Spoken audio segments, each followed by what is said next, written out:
Hi, welcome to episode 280 of The Corner of Knit and Tea. My name is Laura. I'm also known as Fluffy K on Ravelry, Fluffy Kira on Twitter and Instagram. I blog over at the corner of knitandtea.com, and that is where this episode and every episode show notes will be. I have an Etsy shop called The Corner of Knit and Tea, where I sell my hand-spun yarns and patterns, and we have a Ravelry group called The Corner of Knit and Tea. I hope you'll come join us. Hi friends, how are you? It is Monday, June 1st, and it has been a week since I talked to you. Most of you are probably familiar with what is going on, at least a little bit, in the United States, and the past week has been really tumultuous. I say this as a privileged white woman who has been watching the events unfold from my home, but I am doing my best to raise the voices of those around me, to donate my money and time where I can, and to be a better ally. There have been some ongoing incidents in the knitting community as well, and related to everything that's going on. And I should say that a couple weeks ago I talked about a class I took at Vogue Knitting Live with Stephen B, who is the owner, with Stephen Berg, who is the owner of Stephen B Studios in Minnesota. And I should say that I do not condone anything that happened on his feed this week. I disagree with him vehemently about the fact that we should all just get back to our knitting, and I do not support anything that he said, and it doesn't change my review of his class as I may have given it, but I would not encourage you to support him at this time. Or I would at least encourage you to do your homework and learn more about him before you consider where you want to spend your money. So, I don't want to make this too long. I don't really know what to say or feel like my voice is important in this, except to say that Black lives do matter, and any Black life lost is one too many, and my heart and sympathy are with the peaceful protesters, and those who are not using this as an opportunity to make trouble. I realize when I say that my heart is with anyone who wishes to honestly protest the grave injustices that have been done, and I understand that there is no limit to how angry that can make someone, or potentially what they do. Anyone who is white or using this opportunity to cause mayhem is who I'm really talking about in terms of who I don't support. Wow, I'm getting off topic here, so suffice it to say, I am spending a lot of time thinking about what I can do and how I can contribute to make things better. So, I do not think that we should all just get back to our knitting. At the same time, I recognize that for many of us, knitting is a comfort that we have the privilege to enjoy, so I will say that my knitting has been a comfort this week. So let's get into the podcast. I know that just started things off on a very down note, but I feel like I can't just jump into the knitting and make it all happy like there's nothing else going on, because I have been staying up till 1 a.m. watching the protests every night. So, I don't want to step around the chalk outline and not say something. So, tea. I am drinking from Tea Runners a Pu'er Vanilla Mint. Pu'er is kind of, I believe, a smoky green tea, and so this includes organic pu'er tea, organic peppermint, organic cinnamon, organic vanilla bean, and organic licorice root. I have drunk this one before. It is delicious. It had a really nice smell for this afternoon, and I am drinking it in my Kansas Sunflowers mug. And actually, there is a new sunflower pattern on Ravelry today. It is a crochet pattern, And I found it this morning while looking for my clients because it is done in Brown Sheep Company wool. It is a crochet pattern of a beautiful sunflower pillow. And I'm actually seriously considering trying to make it because it was just so cool looking. And sunflowers are huge in Kansas and also signify the like summer. You can drive by fields of sunflowers in Kansas. So I thought I would pick my sunflower mug today. So, last week was frustrating as well, as I talked to you about, because I had issues with my knitting. Unfortunately, those issues continued through the week. So let's talk about my projects, and I'll talk to you about what I have done and how I have worked through some of those challenges. So one of the projects on my needle that I showed you last week was a 2-color brioche shawl. It was designed by Lavanya Patricella. It is called Soul Queen, and I was knitting it in a sample for Zen Yarn Garden, and I was using one of their Art Walk colorways, which is called Still Life. It is oranges and yellows and browns and navy, very kind of fall colors, reminded me a little bit of Indian corn, and then a semi-solid of navy. The reason you see these balls left over is because I am done. Not without some issues, but done. I used all but about 7 grams of the main color, and then I used about 50 grams of the contrast color, which was approximately what I thought I would need for the shawl. However, I ran quite short on yarn and ended up skipping one section in the shawl. So the shawl is designed as a crescent brioche shawl, and it's 2-color brioche, meaning you have you're working both colors on separate rows but at the same time. And as you can see, the main color, which is the Still Life, has all the variegated, and the navy is the contrasting color. So this is the right side of the shawl, and it has quite a few of these bands of plain brioche, and then down at the bottom it has some lace detailing and a little bit of increasing, decreasing, and a picot bind off. On the reverse side, and brioche is usually 100% reversible, on the reverse side you have the navy as the foreground color and the variegated as the background color, and again still the same. I actually omitted the final section of just the plain brioche. Basically, what I found out when I got into what I thought was the next to final repeat was I was not going to have enough yarn. Now, the pattern, I did deviate from the pattern. The pattern as written calls for 1 skein of fingering weight and 1 skein of lace weight mohair. And I did knit the shawl pattern in 2 skeins of fingering weight, and it is brioche, and as my contrasting color was not lace weight, it was fingering weight. I suspect that what happened is the stitches were larger, and because brioche is 2 colors worked at once, I think I used up more of one color in because the stitches were larger on the contrast color. So that is my best guess at why I ran so short on yarn. I did skip in sum total 14 rows on this shawl, and I would not have gotten any better out of, you know, my 7 grams left. So this is a fun shawl. I enjoyed it. I would urge you to either follow the pattern instructions or have some ideas in mind for what you'll do if you run short. As I said, I just ended up omitting a plain section and going straight on through the end, and otherwise was able to knit as written. This has not been blocked. I expect it to grow as blocked. It is already more than my wingspan. I suspect the biggest thing that I will notice is that there will be a little less depth when I block than there would have been if I'd had a full another motif. But here, I can turn it around again.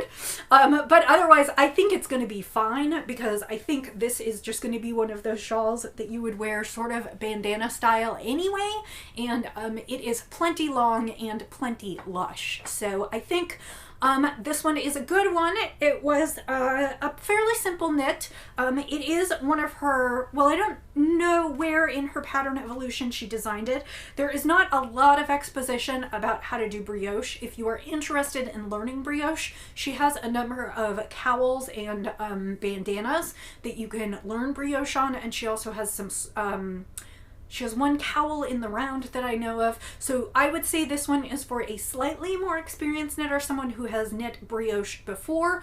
And then the only difficulty I had with the final section is I had to adjust for my stitch counts, and the directions for the lace were completely written, and I actually work much better from charts. I have trouble keeping track of repeats in written. So there was a little mental math at the end for me to finish this. But it came out beautifully, and I am excited about it. As I said, my problem was basically running out of yarn on another project and having to make do. But I think what I did still is in the spirit of the shawl, and is just slightly smaller. So that is what I've got there. Again, this is Soul Queen by Lavanya Patrusella. Because I did not use the yarns as written, I'm hesitant to say whether or not the pattern would work as written. Because since I deviated, I probably did myself in there. I knit this on a size 5 needle, which is what the pattern calls for, and now I just need to weave in ends and give it a good blocking, and it will go off for photography. I suspect there will be kits available, although I do know that this color, if you're interested in the variegated color, it is already up on their website available for purchase, and that is in Yarn Garden. So that is that one. Let's move on to my next problem. So last week I talked to you about working through sweaters with problems. And I went back to my Weekender, which is a pattern by Andrea Mowry. And I was using Spirit Trail fiber yarns. Spirit Trail Works yarns, and they are unfortunately out of business now. It is yarn that I purchased at Rhinebeck when I was there, and I got to the part where I was going to divide for the front. It is a sweater pattern. It is knit in the round from the bottom up, and then you get to the point where you divide for the sleeves, and you separate into the front and the back. And I was starting to work on the front and the back, and eyeballing the yarn I had left and realizing that I was not going to make it. And I don't know precisely why, because I was knitting as the pattern suggested. I measured my gauge, although I measured my gauge on the object I was knitting, which didn't necessarily tell me what the finished gauge would be once I washed it, so perhaps that was the issue.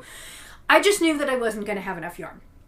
And if you remember, this is the yarn that actually was a previous sweater that I knit a couple years ago, and I didn't wear it, so I had pulled it out. So this was sort of a second failed project for this yarn. And the yarn itself is beautiful, and I love it, and I wanted my memories of Rhinebeck. And so I decided that maybe this yarn wasn't meant to be a sweater. And I will say, normally I don't take a sweater quantity of yarn and use it for something else, but I just decided that I had had enough and that we were going to try something different. So to be honest, I did not even rip the sweater. It's still I pulled the needles off of it, but it is still as it was, and I'm just going to knit off of it, although I started from another ball that I had handy. And this is a garter stitch shawl with some stockinette ridge details and then a lace border. It is called Quaking Aspens, and it is designed by Dee O'Keefe. And I have been admiring her shawl patterns for a really long time. She does some really nice shawl patterns in either DK or worsted weight, and technically this is an Aran, so it may be a little bit bigger, but I love big shawls. So, the pattern as written calls for, I think, 650 or 700 yards. I have close to 1200, and I think I'm going to make it slightly bigger, but not a huge amount bigger. And then if I have any yarn left over, I decided because it is beautiful blue yarn, I will just go ahead and knit more hats for Hat Not Hate. And that is how I am going to make this yarn work for me. So, as I said, it is the Quaking Aspens pattern by Dee O'Keefe, and this is the start. It is a triangular shawl, and as I said, it has garter sections with these spines of stockinette, which are hard to remember. They are basically only worked on the wrong side where you're purling that stitch, otherwise you're knitting everything. And after I get it to a certain size, I believe I have a couple more repeats that I want to do. I'm in the middle of a repeat, so I know I want to finish at least this one, possibly one more, and then there's another chart that kind of finishes off this section, and then there are as many rows of lace as I would like. So, and it's supposed to look like an aspen leaf, but I still love it in this color. The original shawl was done kind of in a bright gold, sort of fall colors, but I love it in this color. This is, like I said, Spirit Trail Fiberworks. This is their Zalti base, which is, it's an oversized skein. It's a slightly rustic Aran weight 600 yard skein, and it did not come with a colorway name, but I call it Hydrangea Blue. So this has been a nice knit for, I did most of this weekend, and it has been comforting, and I've been very happy with it, and I'm hoping that the yarn will, I'm hoping that this will go well, and that I will be able to consider the yarn out of stash once again, and yeah, just kind of working with myself to take one day at a time and one project at a time, and hopefully make something that I love. So that is what I'm working on right now. I'm kind of on a turn worsted or heavier weight yarns into shawls kick. I don't know precisely why, although I do live where it is cold, so I should be able to wear it and enjoy it. And like I said, I am really enjoying this one. I am knitting it on a size 8 as it calls for. It occurred to me after I started it that potentially I could have gone up to a 9 because this is more of an Aran weight than a worsted weight as is called for. But I do like the fabric that I'm getting, and it's super squishy, and I think because it's garter stitch it will be just fine. So again, there's that one that's in progress. I hope to work through this one fairly quickly and call this yarn done and happy. Sometimes yarn just doesn't want to be certain things, and at some level I find that you have to give in to that and go with it. So that is what I'll be working on certainly this week. I'll probably have another sample come in, but for right now I'm working on that. I am also working on chicken feathers. The other thing that I would like to cast on for this week, and I did bring the yarn over here. Months ago, probably back towards Christmas, I bought a skein from someone that I have worked with before who is now dyeing yarn. I've worked with her as a designer. It is Amanda from Handmade Knits, and she has started dyeing yarn and has an Etsy shop, and this beautiful skein of yarn is on her Luxe worsted base, which is 70% superwash merino, 20% cashmere, 10% silk, 235 yards, and it is called Sugar Plum. And it is just a really plummy, lovely, mostly semi-solid, then with some speckles of blue and a little bit of pink or orange in it. It's just a really pretty colorway, and honestly the first thing that I thought of when I saw it was that it would make an excellent hat for Roxy.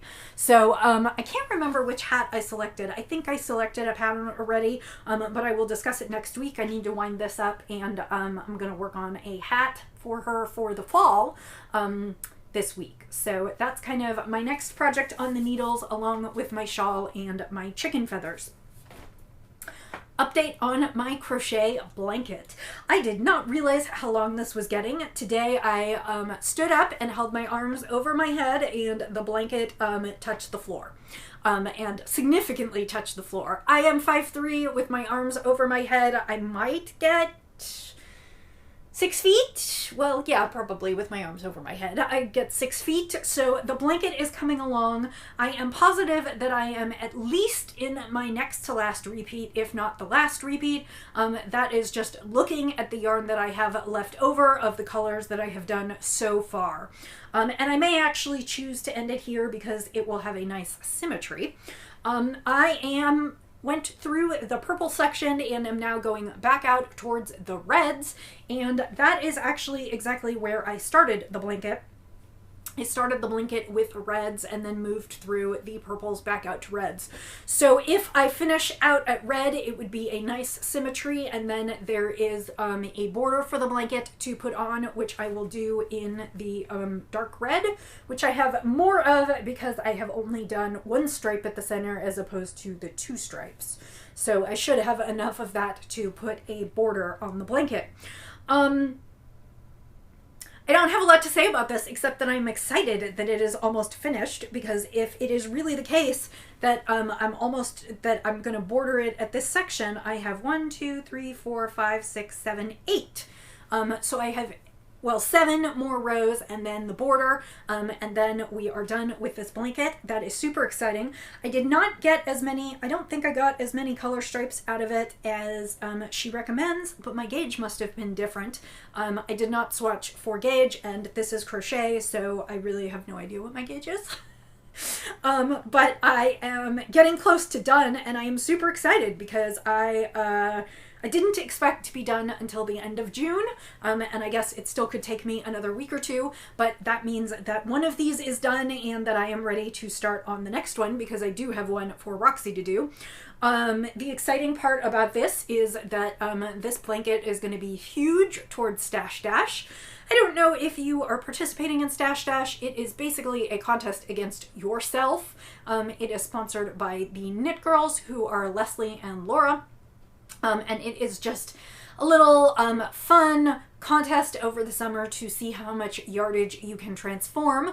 It works with knit or crochet or spinning, and it is how much yardage you spin or knit up or crochet up. So the blanket will be a lot of yardage, so I'm very, very, very excited about that. And yeah. So that is where I'm at with this one, and we'll see how it goes, but the next time you see this, it could be finished. Super exciting. I can't wait. So, that pretty much covers all the things on my needles and hooks. I am still finishing spinning the braid from Fat Cat Knits that I showed you last week, which was a Polworth braid in the colorway Olivia, which was blues and greens and reds and some purples. And I have maybe half an ounce, 3/4 of an ounce left to spin on the original braid, and then I can go ahead and ply that.